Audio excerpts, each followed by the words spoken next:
et à tous, bienvenue sur ma chaîne Marie-Emma. Je suis ravie de vous accueillir pour partager tous mes coups de cœur olfactifs et mes petits chouchous en termes de cosmétiques, capillaires, make-up, soins.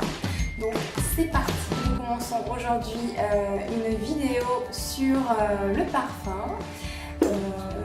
Pas n'importe quel parfum, petit indice, le coquelicot. Donc on va parler aujourd'hui du Flower by Kenzo. Donc Flower by Kenzo, c'est le parfum emblématique qui représente la maison Kenzo. Donc Kenzo, c'est un designer, un créateur, et il a des parfums également. Personnellement, le Flower by Kenzo classique, c'est pas mon préféré. Il est très connu, très porté. Après, il y a une dominante de violette qui me plaît pas trop. Je suis pas une grande fan de violette. Donc aujourd'hui, je vous parle d'une autre fragrance, une variante, le Flower by Kenzo Eau de Lumière. Donc je vous présente juste ici. Donc ça, c'est l'eau de parfum classique. Donc on est plus sur une fragrance à base de violette, un petit accord aquatique. Vous avez également un fond un petit peu vanillé de la rose bulgare.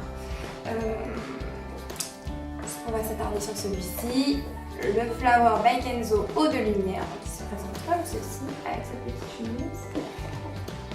Et on a le coquelicot, cette fois-ci qui n'est pas rouge, mais corail, avec une tige en or pour justement refléter le côté eau de lumière.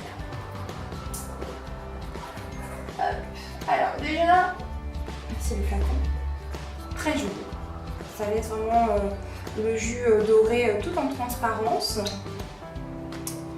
Ce qu'il faut savoir déjà, c'est pourquoi le coquelicot. Pourquoi Kenzo a choisi cette fleur.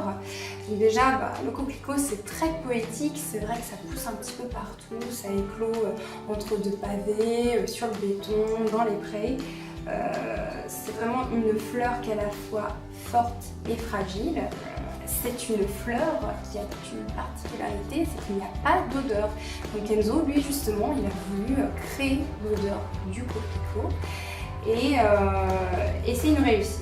En tout cas, l'eau de lumière, moi je l'aime beaucoup, donc il est sorti il n'y a pas très longtemps, il est sorti cette année.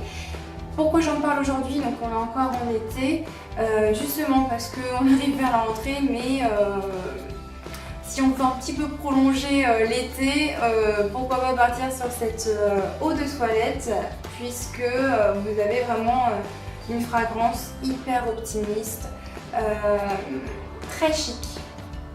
Donc il faut que je le ressente pour que je m'exprime sur cette fragrance. Mais pour information, il faut savoir que dans chaque parfum, en fait, vous avez une pyramide olfactive.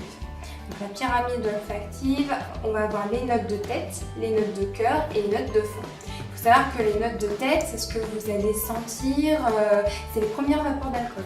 C'est vraiment ce qu'on sent sur l'instant. Donc les notes les plus fraîches, en fait, généralement c'est des agrumes. Les notes de cœur, vous allez les sentir arriver dans une petite dizaine de minutes. Ça va être plutôt le cœur floral, généralement c'est tout ce qui est rose, jasmin. Et les notes de fond, c'est ce qui apporte du corps au parfum, ce qui le fait tenir.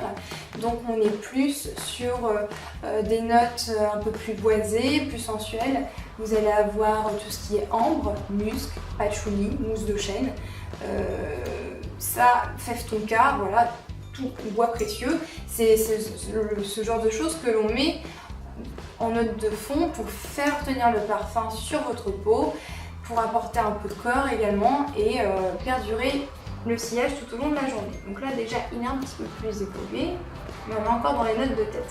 Donc il faut savoir que ce parfum, il est vraiment, c'est une source de bonheur, c'est vraiment une énergie très positive. Je trouve que c'est vraiment quelque chose qu'on peut porter tout au long de l'été en fait. Je trouve que ça représente vraiment le soleil. Je trouve que c'est vraiment le soleil en bouteille. Je trouve que c'est vraiment le soleil en bouteille. Donc vous allez retrouver dans cette fragrance en note de tête la bergamote. Donc c'est généralement, la bergamote ça évoque un petit peu le citron, c'est un petit côté très rafraîchissant, associé à des notes un peu plus juteuses de poire. pour un côté un petit peu plus gourmand.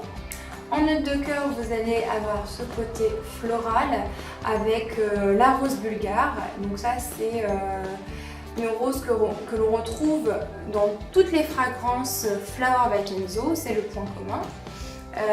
Et associé à un jasmin. Le jasmin, ça apporte cette touche très solaire et c'est ce jasmin qui vraiment rayonne dans ce parfum. En note de fond, on va retrouver du musc blanc associé à un baume de miel. Alors le musc blanc, j'en parlais justement tout à l'heure, le musc blanc de patchouli, voilà, c'est ce qu'on retrouve en note de fond. Le musc là, cette fois-ci, ça apporte le côté vraiment très linge propre, très frais.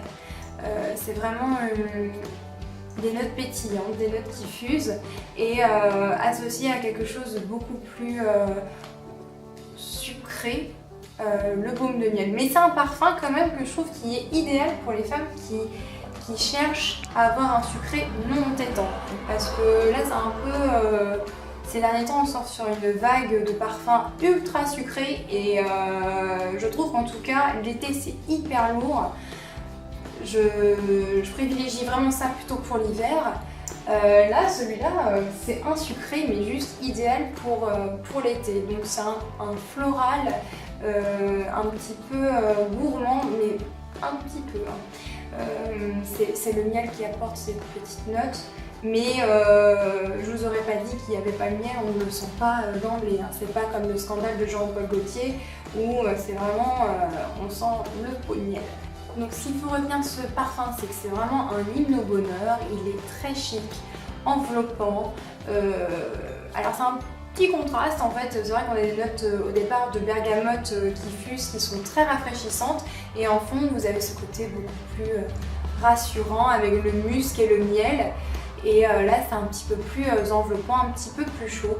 Donc c'est un parfum vraiment idéal pour l'été. Le brief de départ de ce parfum était de capturer l'énergie et la sensualité de la lumière, d'avoir une fragrance pour illuminer le monde. Donc je trouve ça vraiment super poétique et voilà, je le recommande parce qu'il fait vraiment beaucoup de bien au moral et si vous voulez prolonger un petit peu votre été, c'est la fragrance idéale.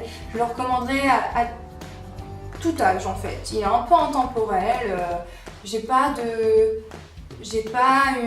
un style, une allure qui me vient en tête quand je vois ce parfum, on peut le porter en toute occasion. Donc voilà, si vous voulez découvrir Flower by Kenzo aux lumières, allez découvrir en parfumerie, c'est une merveille. J'espère que cette vidéo vous a plu. Alors j'en ferai d'autres sur Kenzo, mais également sur d'autres marques pour découvrir les différents univers. Je sais que personnellement je me reconnais énormément en Dior dans les fragrances, le make-up, le soin. Mais on a des belles surprises chez Kenzo. Donc, l'eau de lumière. Après j'aime beaucoup aussi ces jeux d'amour. J'ai mis derrière, voilà, c'est l'élixir, mais j'aime bien le jeu d'amour classique. Si vous voulez que je vous en fasse une revue, surtout n'hésitez pas à commenter. Je vous expliquerai l'histoire du parfum, pourquoi il a été choisi, pourquoi telle forme, les notes et à quelle personne c'est susceptible de plaire. Voilà, donc j'espère que cette vidéo vous a plu. Je vous fais d'énormes bisous et je vous dis à bientôt. Bye!